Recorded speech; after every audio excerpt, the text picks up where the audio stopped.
Today's presentation is from Deanna Green. Deanna has worked in the industry for 28 years and is a food technologist, consultant, trainer, and international auditor. In 2009, Deanna started Elevating Food Safety, which is one of Australia's trusted leading experts in the food and beverage industry. Take it away, Deanna. Thank you, Jane. Thank you for the invitation. It's my pleasure to be here with you all today. So today I'm going to be talking about where are we heading with food fraud.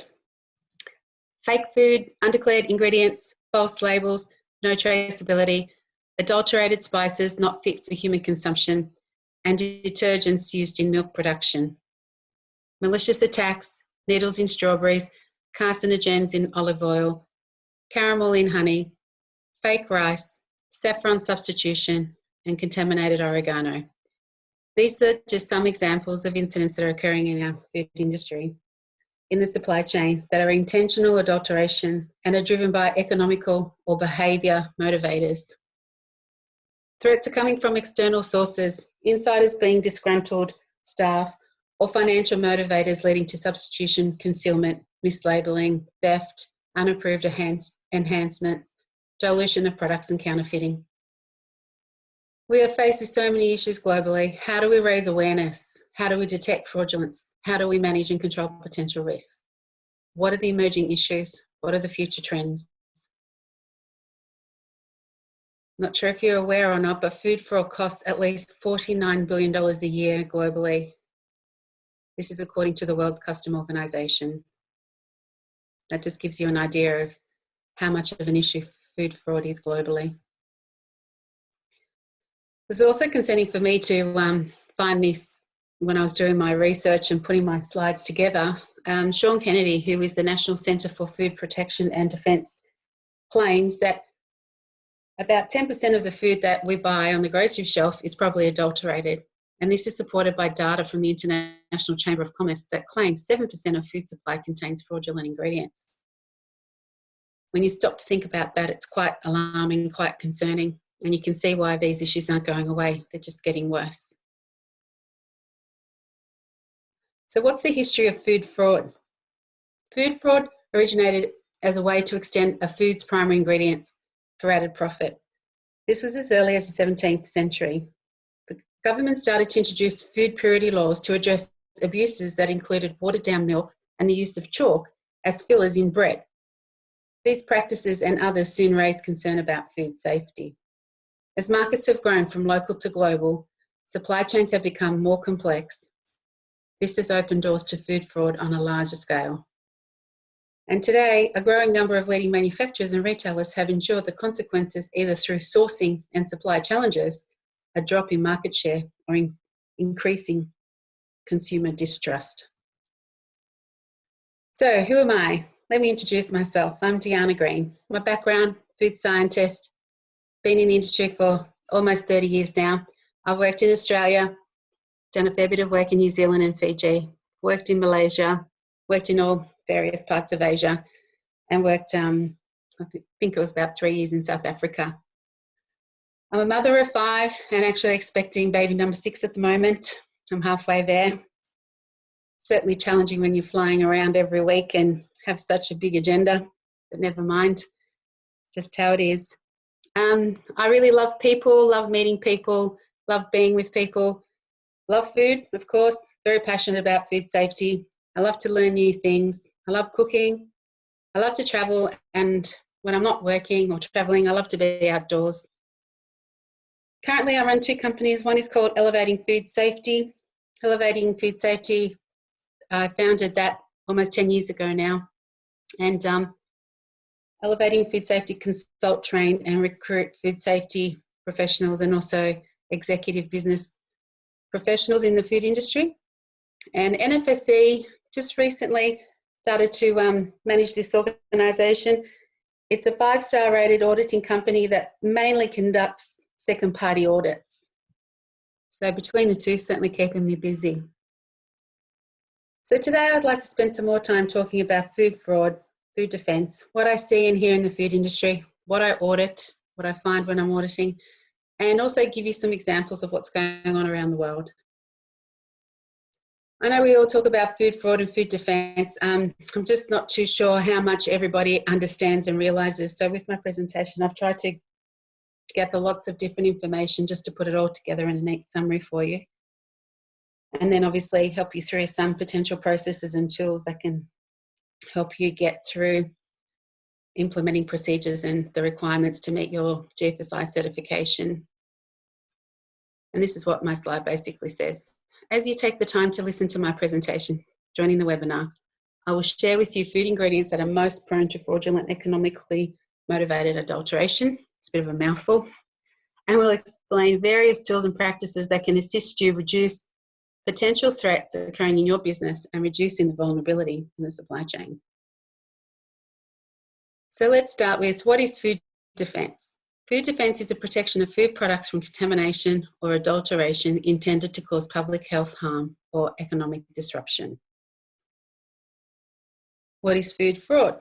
Food fraud is a collective term used to include the deliberate and intentional substitution, addition, tampering, and the mispresentation of food ingredients, and food packaging.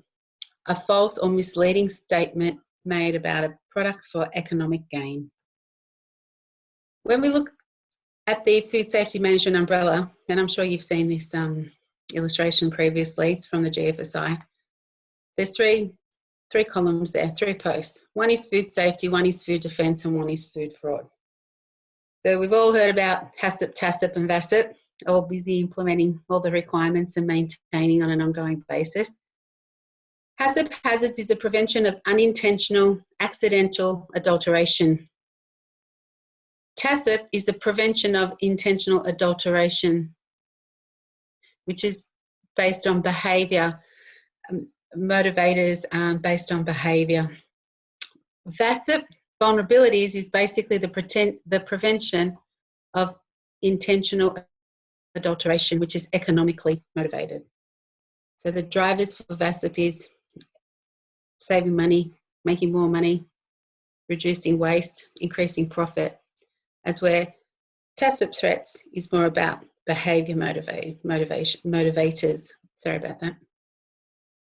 HACCP is a method similar to the techniques used with HACCP that assesses hazards and risks to the business, the process, or the product from attack for malicious purposes, fraud, or gain for individuals or groups at the expense of the targeted organisation. VACCP. There's quite a few vulnerabilities that we have documented here that I'm sure that you're working on with your risk assessments. Okay, there's 7 listed here. Substitution, concealment, mislabeling, theft, grey market diversion, unapproved, enhancement, counterfeiting, and dilution.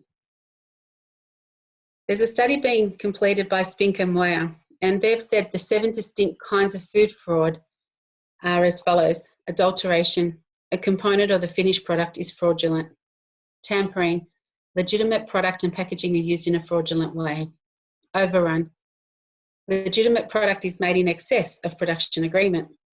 And then obviously people don't want to waste products, so they make decisions to send it out, regardless of what the consequences are. Theft, legitimate product is stolen and passed off as legitimately procured. Diversion, the sale of distribution of legitimate products outside of intended markets. Simulation, illegitimate product is designed to look like but not exactly copied, copying the legitimate product. Counterfeiting, all aspects of the fraudulent product and packaging are fully replicated. Now, I just want to share with you the top 7 ingredients that are most prone to fraudulent, economically motivated adulteration. 1, olive oil. 2, milk. 3, honey. 4, saffron. 5, orange juice. Coffee, number 6. And number 7 is apple juice. Let's just go through some examples of what we see and what we hear in the industry. And if you haven't heard about it, I'll just bring it to your awareness right now. Oregano. It has been known that oregano is vulnerable to adulteration, with manufacturers and suppliers adding leaves such as hazelnut, olive, myrtle, or sumac to produce more product to keep up with demand. Rice. We've heard about toxic rice and plastic rice being sold throughout the world. The safety and integrity of rice production worldwide faces substantial challenges. It's an ongoing issue. Fraud in the rice supply has been well known for some time, but the types of fraud and its scale appears to be increasing dramatically. Reports of counterfeiting toxic rice and plastic rice are now frequently reported in the media all around the world. This has served to fuel substantial fears in many that what they and their children are eating is not safe.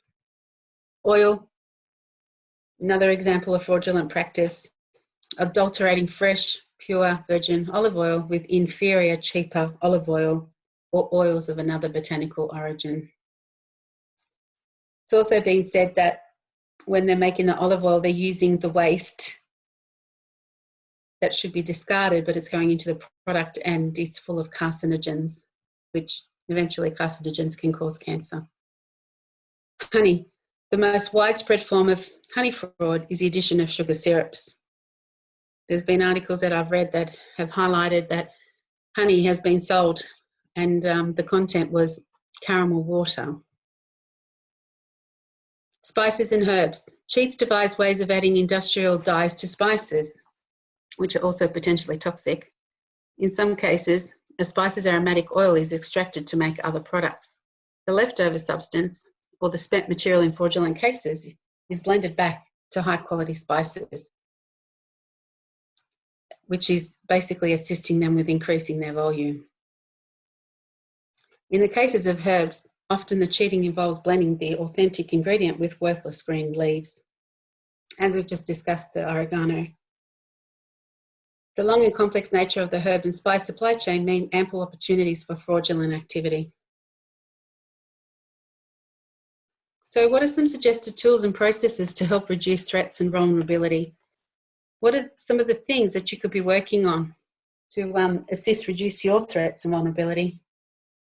And I've just listed a few points here to go through with you. Number one, driving a food safety culture and building trust. I'll go through some and discuss food safety culture in detail in a minute. You can implement a multidisciplinary team to assist, manage and drive actions when it comes to vulnerabilities and threats in the supply chain. You could develop a team of specialists on site that can work with the organisation to implement processes and procedures to make improvements and to also reduce the potential issues that you might be faced with. You can conduct food fraud vulnerability risk assessments for all your ingredients, including packaging and ingredient raw materials. Conduct food defence vulnerability assessments from sourcing of ingredients to shipment of products. So what is the process from sourcing, arriving on site, and then having those products shipped? You can subscribe to Horizon, sorry about that, Scan or foodfraud.org. These are just two of the databases that I've learned when I'm out auditing of what companies are using to find out information of what's happening with food fraud around the world. You can obviously we need to implement and maintain site security. You need to make sure that we've got security gates, that we can't just have anyone walk in off the street. We've got key card activated doors or pin pads that we can be implementing and using to stop anyone just walking in. We can escort our visitors on site and make sure they remain in our view at all times. Training programs. You can also make sure that once someone's come in on site, that they've been escorted and any activities through maintenance is also supervised and that they understand the protocols and the requirements and they're trained on site. As you know, this is all required in your GFSI certification, so making sure that you've got all those processes in place and auditing them on a regular basis internally will assist. Implement whistleblower procedures.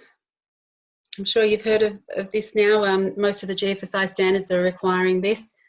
Whistleblower procedures ideally is a process where it's anonymous, where employees can either call or send information reporting behaviour that's unacceptable, unethical behaviour, or anything that's of concern that will cause harm to product or to the public health.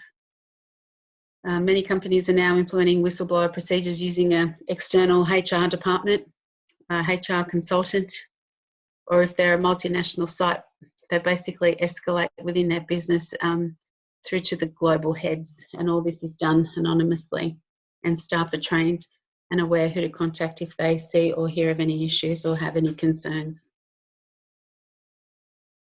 Mapping your suppliers, supply chain routes. It's important for you to understand what your suppliers are doing, where your raw materials are stored, how are they handled, where are they going? Are they going in containers? Are they going on trucks? Where are they being stored? Which warehouses? And that is an activity that you need to map out to understand, talking with your suppliers. If you can do it per ingredient, that's ideal. Otherwise, if you've got hundreds of suppliers, you could start by grouping them and working out what these supply chain routes are to identify if you've got any potential concerns or any potential issues. Number 9 is obviously maintaining your quality management system and drive for continuous improvement. Another point is determine what product testing of raw materials are required, what you can be doing, or just implementing more detection testing.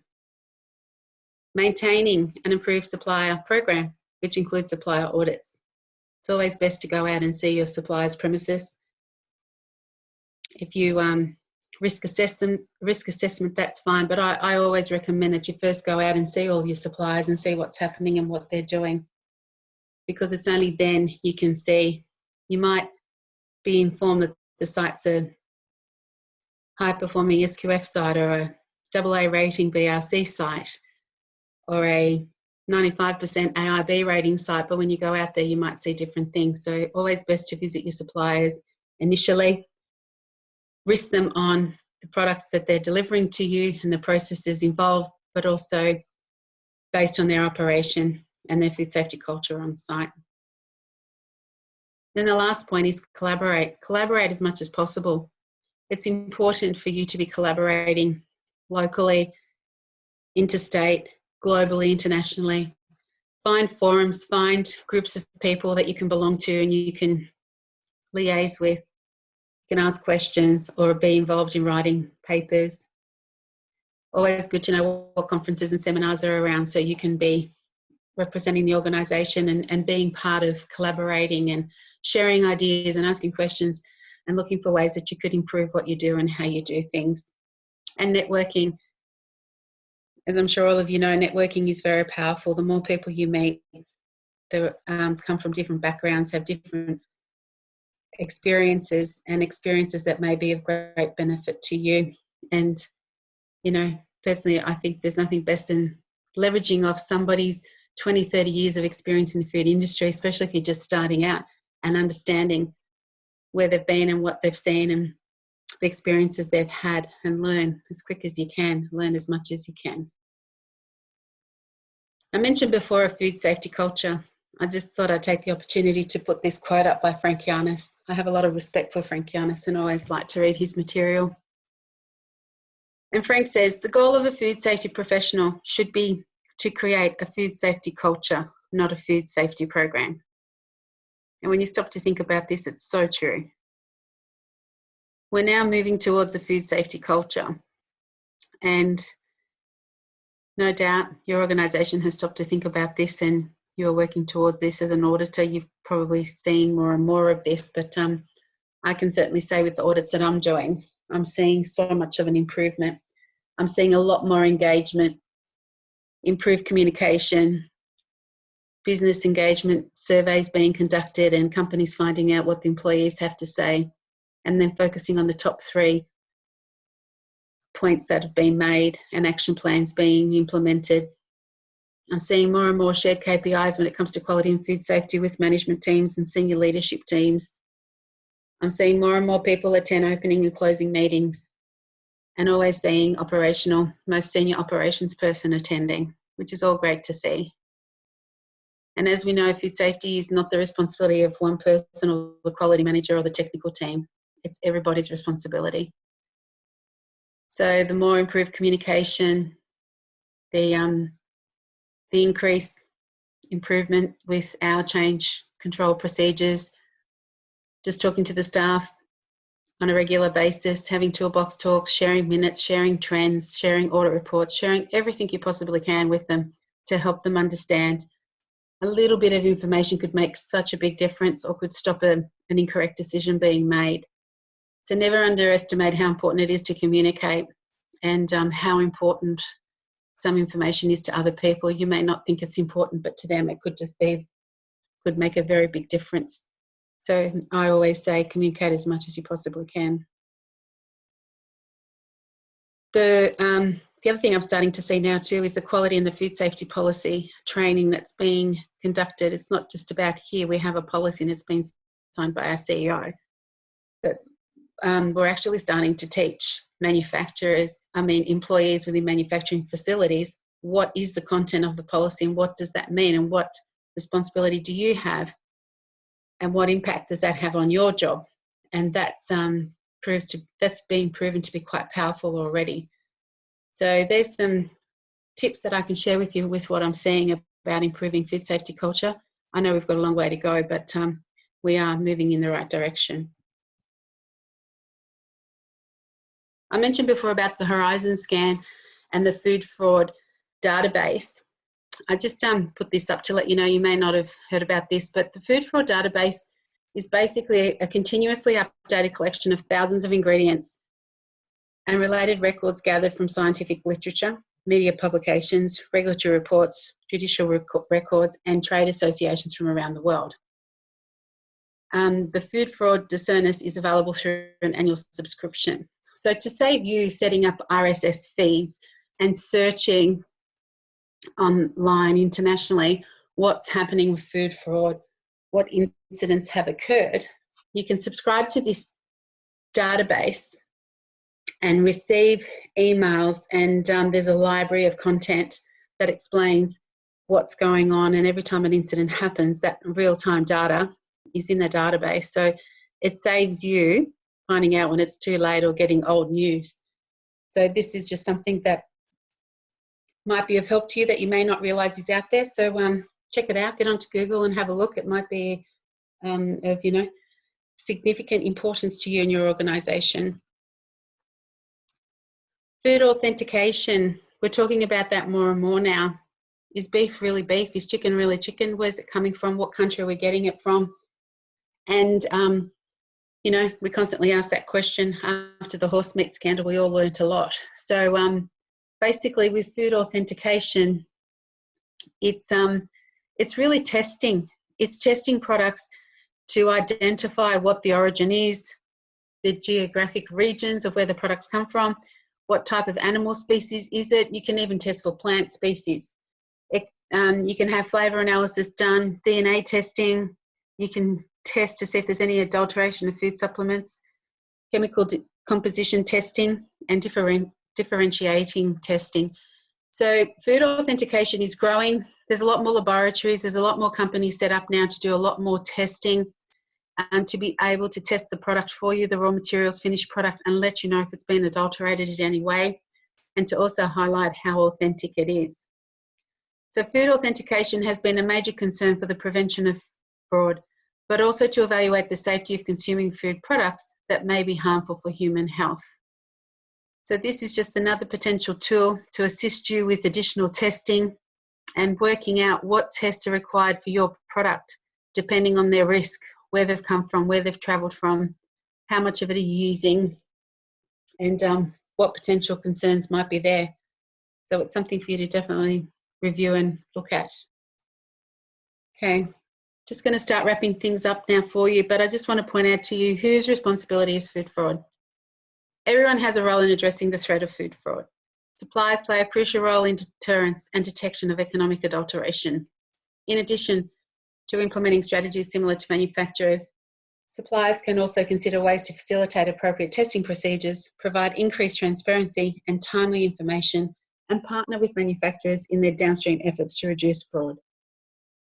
So the relationships we need to be building with our suppliers is very solid. We need to talk to them on a regular basis. We need to meet with them. We need to understand what their roles and responsibilities are. What are the checks and the tests that they're doing? What might be some of the issues that they might be finding? How the audit results performing? We need to be building these relationships based on trust and wanting to share information and improve things, rather than just sending an NCR and saying, we're not happy with the service, not happy with the product. We've got to work together to understand and partner so we can help each other. Okay. Potential emerging issues and trends is something that I want to add, actually. There's six key things that I've seen, and this was written by the key principal from BRC, Karen Constable, and basically in her recent presentation to a world conference recently, she said that some of the emerging issues and trends are based on the low probability and severity of punishment for organisations or people caught doing these terrible tasks and creating all these issues with their product to suppliers within the industry. The cost of testing, some of the testing is really expensive and companies can't afford the time or the money for these tests, so that's obviously an issue. Halal fraud appears to be on the rise. More and more of that's happening. It's very hard to see that visually, and it's a matter of trust, but there is a lot of cases that seem to be appearing on the rise. More sophisticated operations are being discovered. There's quite a few incidents that have happened in China, and the operations have been growing over the last 10 years, but only just been discovered now. Counterfeiting of middle-range products rather than luxury foods. Obviously, some of these cheats have found ways, and counterfeiting middle-range foods seems to be an option, a high option for these people, and we're becoming more and more aware of that. And I've already told you what the 7 key adulterated ingredients are, so it's keeping an eye and keeping control of what's happening with those products. So they're the 5 emerging issues and trends that are happening globally that if you want to find more about, I'd suggest contacting maybe certification bodies, Googling. Obviously, you can speak to myself if you wish, speak to your auditors, just speak to people that you work with to see where you can get more information and who can help you. So going back to responsibility, for the retailer, it's very important for them to partner with reputable suppliers and manufacturers that utilise the highest standards in terms of deterrence and detection, and to monitor their activities on an ongoing basis. As you know, retailers are the drivers behind food safety systems and making sure we do the right thing, auditing us on a regular basis. It's crucial for them to partner with companies that are reputable and doing the right thing. They can't be doing otherwise. Otherwise, as you know, it'll cause many issues, not to just their business, but the consumers, and ultimately they need to be protected. Okay, and the government, what's their role? Well, their role is to ensure certain rights and safeguards are in place to enforce these rules.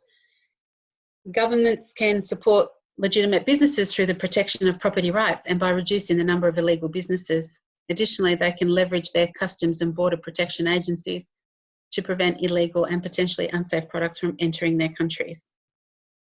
For manufacturers, it is their responsibility to know what their suppliers are doing, understand and map out the supply chain route of products, ingredients and packaging material being delivered to them, conduct risk assessments, manage site security in place, conduct relevant training, implement GFSI standards, and work on all other possible means to further reduce potential food fraud risks, protecting their consumers, their customers and their brand. Thank you for your time. I hope I've given you some useful tips today from my presentation. I'll leave you with my favourite saying, one goal, one vision, taking food safety to the next level. If you have any questions, if you want to reach me, please, I've left my mobile there and my email for you. Thank you once again. Thank you, Diana. That concludes today's presentation.